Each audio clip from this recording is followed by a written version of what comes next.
Polda Metro Jaya memeriksa 28 pegiat media sosial dengan 37 akun yang terindikasi menyebarkan konten provokatif, destruktif, dan hoaks sepanjang Juni hingga Agustus tahun 2026. Dari jumlah tersebut, 10 orang berlanjut ke proses penyidikan dan 9 orang telah ditetapkan sebagai tersangka. Polisi juga menyita 10 akun. Sementara 22 akun lainnya diberikan kesempatan untuk melakukan pemulihan, perbaikan, atau klarifikasi. Pemirsa, penyelidikan penyebab kematian Sutrimo, kepala rumah tangga ex Jampitsus Febri Adriansyah, terus bergulir. Polda Metro Jaya telah memeriksa 5 orang saksi dan berencana memanggil dokter yang terakhir kali memeriksa kondisi Sutrimo.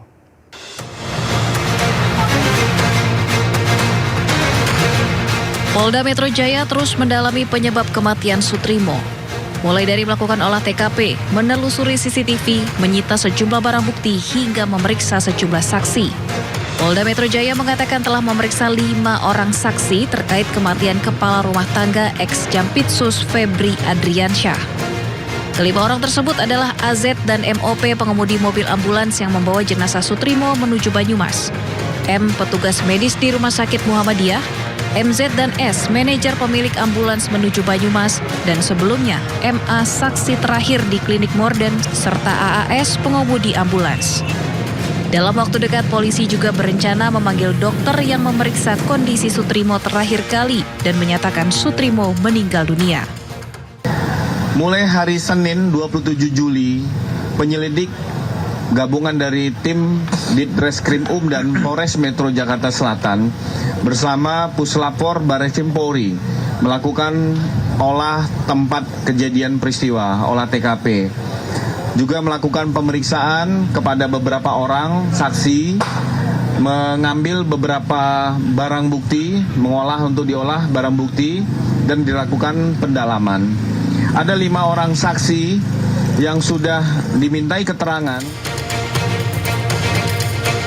Sebelumnya, tim gabungan Polda Metro Jaya dan Polres Metro Jakarta Selatan menggelar olah TKP lanjutan di Morden Estetik Klinik Kebayoran Baru, Jakarta Selatan, yang diduga jadi lokasi meninggalnya kepala rumah tangga ex Jampitsus Febri Adriansyah Sutrimo. Tim gabungan membawa sejumlah barang bukti berupa karpet dan 1 plastik untuk diperiksa tim Puslap 4 Mabes Polri. Tim Liputan iNews melaporkan. Pemirsa, Sindo News meraih penghargaan sebagai media nasional terbaik dalam ajang Media Brand Award 2026 yang digelar Serikat Perusahaan Pers atau SPS. Penghargaan ini diberikan kepada media yang dinilai berhasil membangun komunikasi publik yang berkualitas, transparan, dan bertanggung jawab.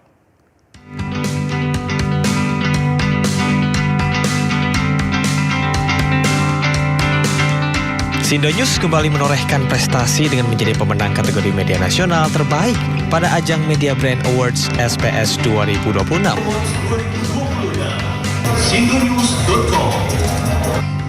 Penghargaan ini diberikan atas keberhasilan membangun ekosistem jurnalisme digital yang berkualitas dan kredibel.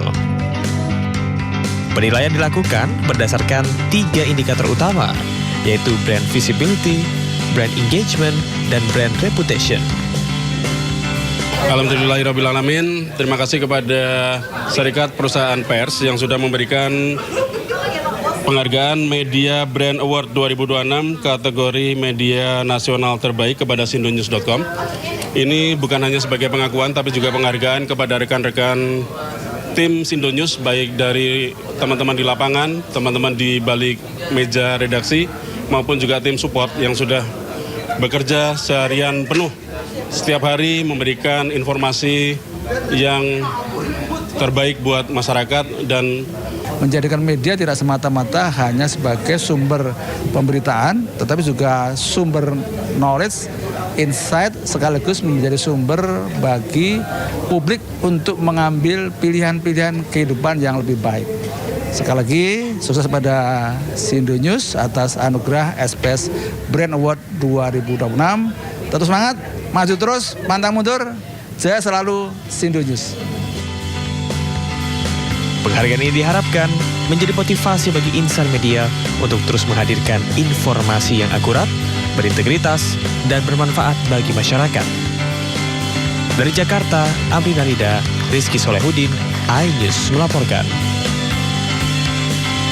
Pemirsa, sidang pra-peradilan Roy Suryo Jilid 3 kembali digelar di Pengadilan Negeri Jakarta Selatan. Kali ini Roy Suryo menghadirkan ahli pidana terkait dengan permohonan atas ganti rugi penangkapannya.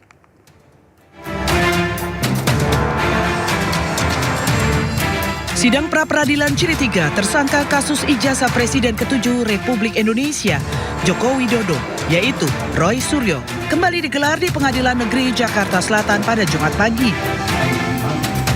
Roy Suryo kali ini mengajukan pra-peradilan dengan menggugat Polda Metro Jaya untuk mengganti rugi sebesar 206 juta rupiah. Rincian gugatan yaitu ganti rugi material senilai 106 juta rupiah dan ganti rugi imaterial senilai 100 juta rupiah. Dalam agenda sidang hari ini, Roy menghadirkan ahli pidana yaitu Didit Wijayanto Wijaya. Menurutnya, Didit akan memberikan pandangan terkait kesesuaian permohonan ganti rugi dengan ketentuan dalam KUHP. Pergantian atau soal misalnya ganti rugi itu apakah berkesesuaian dengan KUHP yang baru ya gitu, karena KUHP yang baru kalau saya tidak salah di pasal 173 itu ada ya gitu, dan nanti beliau akan menerangkan di pasal 1 juga ayatnya berapa kemudian apakah yang kita mohonkan itu sesuai atau tidak, itu yang akan kita pertanyakan. Sebelumnya pada sidang pra-peradilan pertama, Hakim Tunggal I Ketut Darpawan mengabulkan sebagian permohonan Roy Suryo. Sidang menyatakan bahwa penggeledahan, penangkapan, dan penahanan dirinya tidak sah. Sementara sidang pra-peradilan kedua yang menggugat penetapan tersangka ditolak hakim. Tim Liputan iNews melaporkan. Nilai beban pekerjaan semakin pelik dan juga berat. Asosiasi Kepala Daerah meminta DPR dan pemerintah menaikkan gaji mereka. Sementara itu Menteri Dalam Negeri Tito Karnavian menyebut membuka peluang merevisi PP nomor 109 tahun 2000.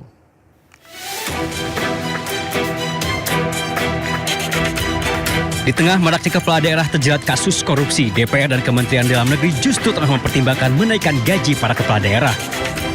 Usulan berawal dari keluhan para kepala daerah. Mereka menilai saat ini tugas kepala daerah kian pelik. Tidak hanya menjalankan fungsi pemerintahan, tetapi juga mengurus konflik sosial hingga konflik agraria.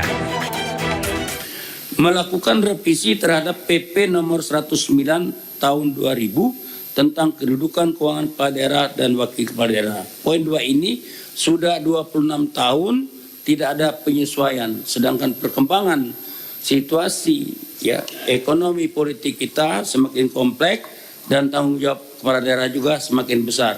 Tapi ini peraturan pemerintah sudah 26 tahun tidak ada penyesuaian. Menanggapi usulan dari anak buahnya, Menteri Dalam Negeri Tito Karnavian menyebut membuka peluang merevisi peraturan pemerintah nomor 109 tahun 2000 yang mengatur keuangan termasuk gaji para kepala daerah. Tito menyebut aturan berusia 26 tahun itu memang sudah saatnya dievaluasi. Ini dibuat peraturan ini di tahun 2000. Sekarang kita tahun 2026. Sudah 26 tahun peraturan ini dibuat. Situasi sudah berubah. Kenaikan harga juga barang-barang sudah berubah, kurs juga sudah berubah. Kalau mungkin mau dilakukan penyesuaian, disesuaikan keadaan saat ini, itu bisa saja dilakukan penyesuaian. Tapi sekali lagi, kalau yang berkaitan dengan PAD, saran kami ini juga dipertimbangkan. Meski membuka peluang untuk menaikkan gaji para kepala daerah, namun menurut Tito, besaran dana operasional nanti akan disesuaikan dengan prestasi dan capaian kinerja para kepala daerah. Tim Liputan iNews melaporkan.